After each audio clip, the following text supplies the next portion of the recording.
I am Anchorpete, and we are up to the 30th video I've made for my YouTube channel. And that's pretty great timing because after months, it's time for me to go back to work.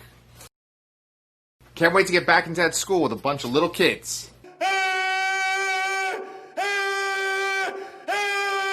Before I do that though, I want to show you guys this video I just made. I interviewed author Tyler EC Burnworth. Tyler is the creator of Fiction Limited, his own publishing company. Today we're going to talk about that and a whole lot more.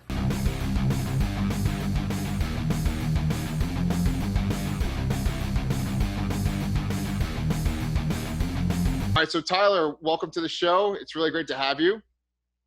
Glad to be here. Thanks for having me. Yeah. And, for our viewers, can you please just tell me a little bit about yourself and, what you're working on with your Patreon account? Yeah, I started my Patreon account recently. I've had a surplus of short stories that I've been writing over the last couple of months. I have my master's degree in English and creative writing, and I've really taken an interest in the shorter side of fiction, which is not picked up a lot in the mainstream publishing industry. So I have my Patreon account. I throw my stuff on there. As little as $1 a month, everybody can get access to everything I have on there. Plenty of stories in all different kinds of genres, primarily science fiction right now. And when you say the shorter side of fiction, you're talking about like short stories, and it looks like you've actually posted a lot of recently too, a whole bunch of short stories. I have, yeah. I'm cleaning out the catalog, I'm throwing everything on there, and I actually don't have a publishing schedule listed for patrons because I do write so many short stories. So I'll be doing a minimum of 2 a month, probably as many as 5 a month, depending on when I can find the time. Well, you know what? I am a patron of yours, and I'm glad to be a member. I actually just went through your Spark in the Dark series, and I was enjoying that a lot. And I have a whole bunch of questions about that book. I saw on there that you and your wife created that title together, right? Yes. So yeah. What was that like coming up with the idea with your wife? So my wife's not really too much into science fiction, which happens to be my wheelhouse, I feel. But she has a very good bullshit detector when it comes to people. She knows people very well. And so when I'm coming up with ideas for characters, she's able to kind of come at it from the other side of like, if a character went through this in their early life and then they're going through things in their later life and those things do or do not match up, and she can kind of get the real side of people, which is essential in any kind of fiction story. So I go to her with all my character questions, character problems, and she's able to smooth all that out for me. That's awesome. Are the main characters, because, this isn't too much of a spoiler, but the main characters are a guy and a girl. Are they kind of based on you guys? They are, yeah. The whole Spark in the Dark first 10 episodes is in a loose way based off of the first 7 years of our marriage and things that we had to go through. There wasn't aliens, but there was some things that were going on that was a little difficult, and we were able to navigate that and come through the other side stronger together. And that's kind of the theme of Spark in the Dark. That is awesome. Yeah, I personally loved it. I was actually super excited because, like, I don't know if you've seen some of my previous episodes, but I love comics, right? And I have always wanted to make comics myself, and I'm always super eager to talk to people that make comics because I know that it's not easy. I know that as a writer, you have to secure an artist to draw your book then. And the artist that you got for Spark in the Dark was really great. Absolutely, yeah. The artist that I found, his name is Dinc Onur Aydin. And he's from Istanbul, Turkey, and he is a wizard with pencil art. I mean, the first 2 episodes he did not have the kind of equipment like a Syntec tablet and things like that, and he was still able to churn out incredible artwork with minimal art direction from me. I mean, the guy, he does a lot of other projects. I know he's done something for Turkish Netflix over there. I'm not exactly sure what the project is, but he is very, very talented. I saw a Webtoon, which was the platform that we ended up putting Spark in the Dark on. There was a contest in 2018, Webtoon Contest. First place was like $40,000 or $80,000, I forget, because we didn't win. But they put this contest out. I had been trying to get into comics for a long time, and then I saw all the pros and the benefits of doing a webcomic. And I started scrolling through Webtoons. His Webtoon on there, he had like 5 or 6 episodes. And the first image with the web comics, the vertical scroll, it was like 5 or 6 swipes up, all one image, one continuous image. Oh, And the cool. detail would get like more intense as it went down. Yeah. It basically was an aerial shot all the way down to under the ocean, to the ocean floor. That's Just awesome. post-apocalyptic, like everything destroyed. It was beautiful. So I emailed him right away. I was like, dude, you gotta do this, you know? Yeah. And does he work on your other comic that you have? No, actually, Finding Omega came first. That was Okay. my very first entry into comics. And at the time, I was working on a novel that I'm almost finished with now, years later. Okay. And I hit a wall. I was writer's blocked. I could not get out of it. I was a big fan of The Walking Dead, and the comics were huge, you know? Right. And I was like, comics can't be that hard. I picked up The Walking Dead. I was like, yeah, the artwork's good. The story is great, but how hard is it to write something like this? I went in there thinking I had massive balls. And by the time I finished it, I realized I was way in over my head. And learning comics is a long game. It's an investment. If you don't have any artistic ability, it takes a lot of upfront money for the writer to convince a very good artist to put forth their best effort consistently. Absolutely. And yeah, it was a learning experience for sure. I went with the 6-issue per story arc format. I had written about 40 issues worth of it, and I only ended up getting artwork for 1.5 issues before I hit a wall. So yeah. Oh wow. So you wanted to write 40 issues of the book? I wanted to get over 100. Yeah, I think most comic book writers and artists think that they're going to do that with their first venture. So yeah, right. The story that I had to achieve that structure was I had 5 major characters, and I was going to have 3 interwoven storylines between them.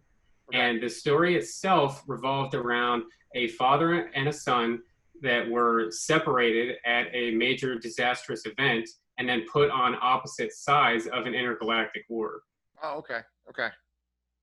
And so the first issue is the disaster and the mindfuck, so to say, that the son has to go through. Yeah. And then the following issues, we're going to explore the other characters, their perspective, almost like a vantage point, that film. It seems like there's kind of a theme in a lot of your stories where it sounds like the world ends in at least 3 of your stories.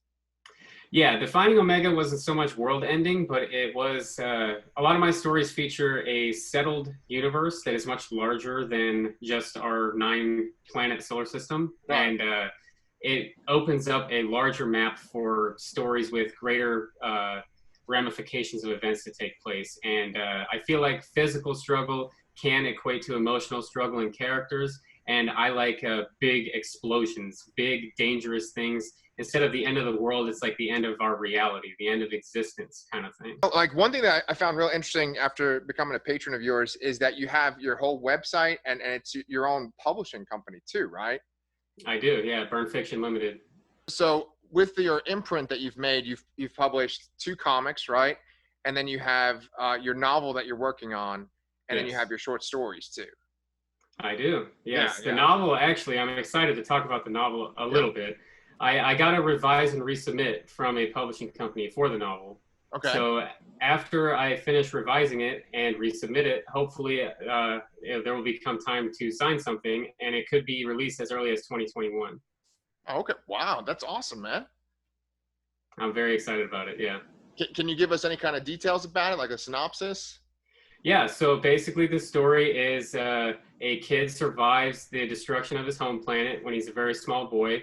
A member of his family is killed. He deals with the grief of that and trying to overcome that.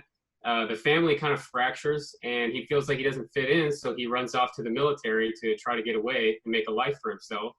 And he ends up finding a new family in the military for brothers and sisters in arms and things like that. Mm-hmm. And then he encounters a situation where he has to rely on that family to make it through. Oh, okay. You know, that kind of reminds me of Spark in the Dark a bit right there, right? Because like the main character in that is in the military as well, right? That's right, yeah. I myself am in the Air Force Reserves. I did some time active duty. I'm stationed here at Nellis Air Force Base in the shadow of Area 51. So yeah, the military thing, I'm proud of it. I'm proud of our military, everything that we've accomplished over the years and things like that. And yeah, that theme sort of shows up a lot in my fiction. That's awesome, yeah. You know, I know that like writers a lot of times say write what you know, and it sounds like you already have had a lot of interesting life experiences, and you know your career by default is interesting. I mean, yeah, when I saw in your bio on your website that you worked on airplanes and stuff, I was like, whoa, that's awesome. You know? Yeah, F-16 Fighting Falcon. That's where I do my day job. So. Oh man, yeah, and I don't know if my viewers would even realize this, but like that the Air Force base that you work at, that's like connected to Area 51, or like the lore of Area 51, right? It is. There are some stories that connect the two. They're physically separated by about 100 miles, that sort of thing. But I have seen a UFO in my time over there. So. Really? And I was not a believer before I saw it. Yeah. Whoa. Okay. That's all. I mean, do you want to tell us about it? Are you allowed to tell us about it or no? Yeah, because I don't know what the hell the thing was. So yeah, I'm allowed to talk about it. Okay. Basically, it was just a light. It was a brief backstory. It was December 24th, 2009, when I had first gotten here. Okay. Almost at midnight. So it was, holiday Christmas morning. Okay. I had stepped out onto my balcony to have a cigarette in the middle of the night. Okay. And my buddy was with me, and we both saw like a spotlight up in the sky, like shining like toward us. Yeah. This isn't a weird abduction story. I just want to say that. But saw this light coming from way far away over the strip, and it ended up passing over the base insanely fast, and it did like an impossible maneuver that no conventional aircraft could do. Went straight up into the sky and just kind of disappeared. Huh. Oh my God. What was your reaction to that? I about shit my pants. It was the weirdest thing I ever saw. Yeah. Oh my God. Right before it did the maneuver, I was able to kind of see inside the sphere of light, and it looked like there was an aircraft of some kind in there. Oh my God. I couldn't speak as to what kind of aircraft it was, but there was something inside that light. I don't know what the hell it was. Oh my God, that's awesome. Okay, well, thank you for sharing that with us. Yeah, no, everybody thinks I should be wearing a tinfoil hat. Right. It's all good. No, I mean, you just made my show like 8 times more interesting just by talking about that. Yeah, all right. On your website too, besides talking about your life and also your different works of fiction, you also have some blog posts that are about like writing advice and how to deal with writer's block or like overcoming the fear that a writer has. And what kind of inspired you to write those posts?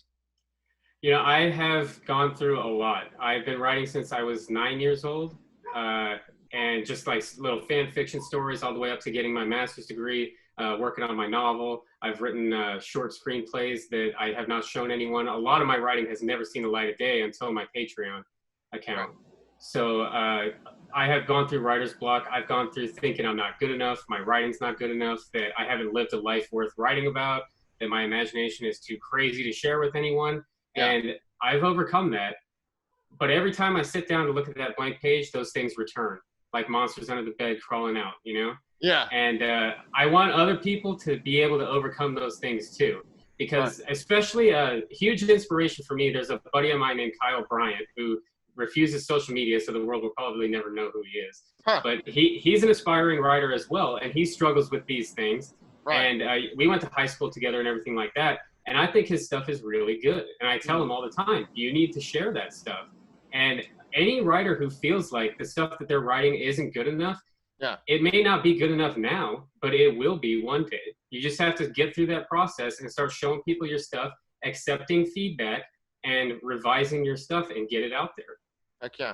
Yeah. Writing is one of the only things in the arts community, I believe, that anyone can learn to do it. You just have to constantly do it, and you have to have a work ethic that is going to take you places. Your work ethic will define your craft. Yeah. So, speaking of which, then, like, what is your writing, like, work ethic? Do you write every day? Do you have a certain, like, page count you try to make, a word count, or? I do try for the standard 2,000 words a day is kind of like what most writers say. I try to write every day, but I don't always hit those benchmarks. But I also don't get hung up when I don't hit those benchmarks. Mm-hmm. There's times when I'll go 3, 4, 5 days without being able to write because I have young kids, I have a family, I have a day job, I have all these commitments, and it's just not possible. Yeah. But if I sit there when I do get time to write and I worry about I'm so behind, all these things are stacking up, right. I'm going to be hampered in my process. I can 1,000% relate to that. I have kind of the same scenario going on. My job's not as interesting, but I can relate. So, speaking of writing then too, that 2,000 word count, that 2,000 word count that you have per day, that kind of sounds like Stephen King. Like I know that he tries to hit 2,000 words per day. Do you have specific writers that you would consider to be your influences? I would say for comic books, there's a guy named Mike Vosberg who he's kind of an older cat, but a cool cat.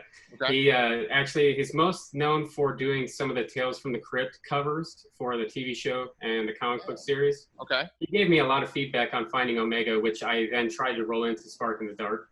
Oh, really? Okay. Oh yeah, yeah. The guy is a pleasure to learn from. He has an endless plethora of information about comics as an industry and as an artistic discipline. That's awesome. So there's that. Actually, I've never heard of him, and I'm like a big comic book guy. So you're saying that he is an artist and a writer, Vosberg? Yes, he is. He has some self-published comic books that he's done that are very good. He, I forget if it was an Emmy or what the name of the award is, but he won an award for directing the Spawn animated series in the 90s. Oh, really? Okay. Yes, he's mostly involved in TV and movies now. Yeah. With storyboards and things like that. Yeah. Oh, I see. Okay. Yeah, I'm gonna have to look him up. That's real interesting because he did like the Tales from the Crypt images when they would have the show. They'd have like the little comic book cover. He did, yeah, almost all of them. Yeah. Oh wow. Okay. Okay. Yeah, I definitely have to look him up then. I really like Robert Kirkman. A lot of his comic books, Invincible, The Walking Dead. What's that other one? Oblivion Song is one of the newer ones. That just started, right? I don't know if you heard, but there was like a dog barking for a little bit of the interview. I did not. So there was a dog barking, and the dog, it was my poodle, and her name is Felicity, and she's a standard poodle. And that reminded me because I know one of your short fiction stories is called Felicity too. Yes. And could you tell me about that one? And I wanted to ask you about a couple of your other short fiction stories too. Yeah, it's a speculative fiction story about a future city where everything is 1984. The government is very involved in everything that you do, including the emotions that you feel. Oh. And they have created technology where if you are experiencing negative emotions, they don't want you to have that, and they can take those out of you. Oh, okay. They can download them in these little phone booths and pull that out. And it's an exploration of what that does to someone after he loses his wife. Oh, okay. That's cool. That's really cool. Where'd you get the idea for that one?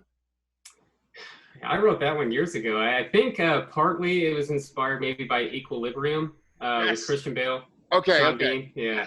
Yeah. Because I was like, that sounds like Equilibrium. Yeah. That's awesome. So I saw this other story on there. It was called First Rotation of the Free World. Can you tell us a little bit about that one too? So my buddy that I mentioned earlier, Kyle Bryant, and I have been toying around with the idea of co-writing a techno thriller. Okay. And I just kind of off the cuff wrote a scene that I thought would fit inside that story. And it's a girl breaking up with her boyfriend, but he has other plans. And that's kind of the story is really about technology, how it affects people's mindset, things that are important to them. And people just don't make good decisions when technology is involved. Yeah. Okay, cool. You know, that kind of reminds me like a little bit like Black Mirror. Yes. Yeah. You know, and in general, like your ideas, as you're telling them to me, it's like, I keep thinking this would make like a really great, either like Netflix original movie or like a show. And you could have a show like based on your short fiction, you know? Did you ever see your ideas go into that level of, I know you mentioned writing screenplays. Is that a goal of yours to have your stuff made into movies or TV shows? I would like to have my fingers in every writing pot, every medium that there is, video games, movies, TV, Netflix, any of that. I feel like I could be pretty good at it if I took the time to learn it. I am proud of one screenplay that I've written that's a short 5-minute film. Yeah. And I'll probably end up putting that on my Patreon page at some point. Nice. Yeah, my wife went through a phase for about a year where she wanted to be an actress, but I think she was a little too nervous to go to any auditions. But I actually wrote this for her. It's called Empty Chamber, so if that shows up, you'll know. Okay. It seems like in general that there is like a through line through your works where like the emotional connection between people might be what saves people in these sort of disastrous or like over the top sci-fi scenarios. Do you think that might be true or no?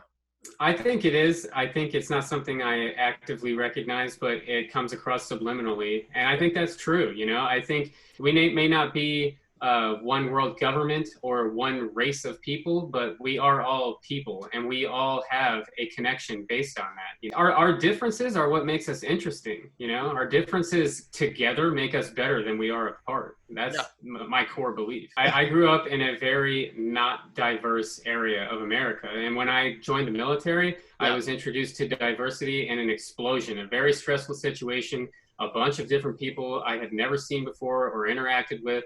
And I loved it. It was great. I learned so much about the human race, about myself, about people in general.